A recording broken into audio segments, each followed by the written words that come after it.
তো জোরে সোরে বলেন তো সুবহানাল্লাহ। সুবহানাল্লাহ বললে তো কোনো ক্ষতি নাই। সুবহানাল্লাহর মিনিমাম 10 নেকি হয়, মনোযোগ দিয়ে শুনে, মিনিমাম 10 নেকি।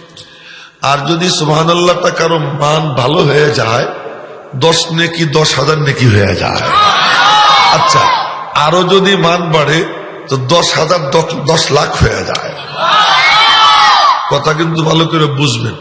কারো কারো 10 লাখ 10 কোটি হয়ে যায়, কারো 10 কোটি 10 লাখ কোটি হয়ে যায়। এক পর্যায়ে ফেরেশতারা বলে, মালিক ক্যালকুলেটরে কাজ করতেছে না। আল্লাহ পাক তো হিসাব নিকাশ করার জন্য ফেরেশতাদেরকে ক্যালকুলেটর দিছে, ওই ক্যালকুলেটর দিয়ে তারা হিসাব করে। বলে যে মালিক ক্যালকুলেটরে কাজ করতেছে না। রব্বুল আলামিন বলেন, তোদের ক্যালকুলেটর লাগবে না, আমার বান্দার কলবের হাল আমি দেখতেছি, আমি আমার মতো করে তারা সব দেব।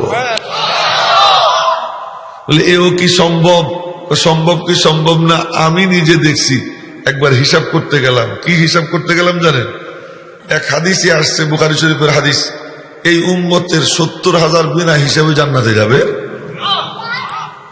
বাইহাকি শরীফে হাদিস আসছে যে ওই 70,000কে আল্লাহ পাক স্বাধীনতা দিবেন এক একজনকে, যে তোর যাদেরকে পছন্দ হয় এক একজন 70,000 করে নিয়ে যা। এইটা আমি ক্যালকুলেটর দিয়ে হিসাব করতে গেছি, এখন দেখি ধরে না ক্যালকুলেটর আমার সালাম দিয়ে দিছে আমার মোবাইলের ক্যালকুলেটর। তো বোঝা গেল যে ক্যালকুলেটর মাঝে মাঝে কি হয়ে যায়, বেকার হয়ে যায়। তো ওইটা তো বেকার হয়, আল্লাহ পাকের ইলম কি হয় না, বেকার হয় না। তো এই জন্য দাম বাড়ে কেমনে, দাম বাড়ে কেমনে এইটা একটু বুঝে নেন। জুবান দিয়ে উচ্চারণ হয়, অঙ্গ প্রত্যঙ্গ দিয়ে আমল বের হয়।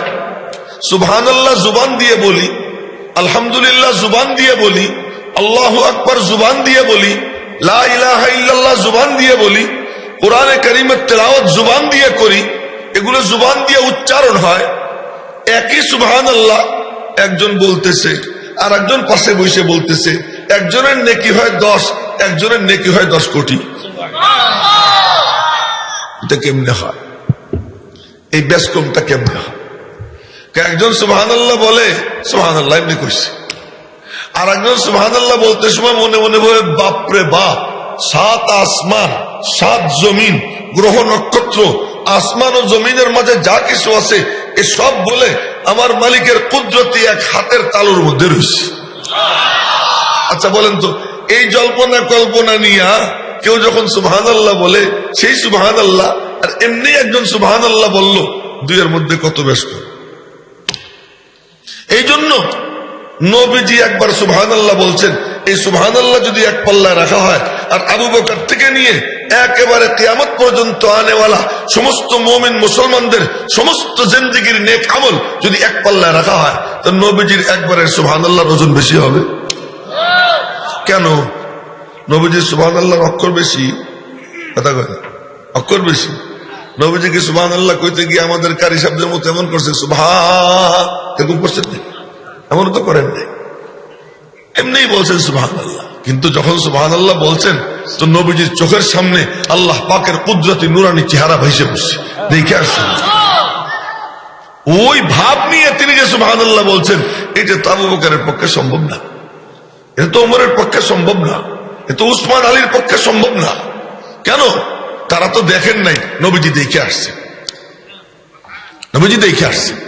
এই জন্য বলছি যে আমলের মান বাড়ে মনের গল্প স্বল্প দিয়া।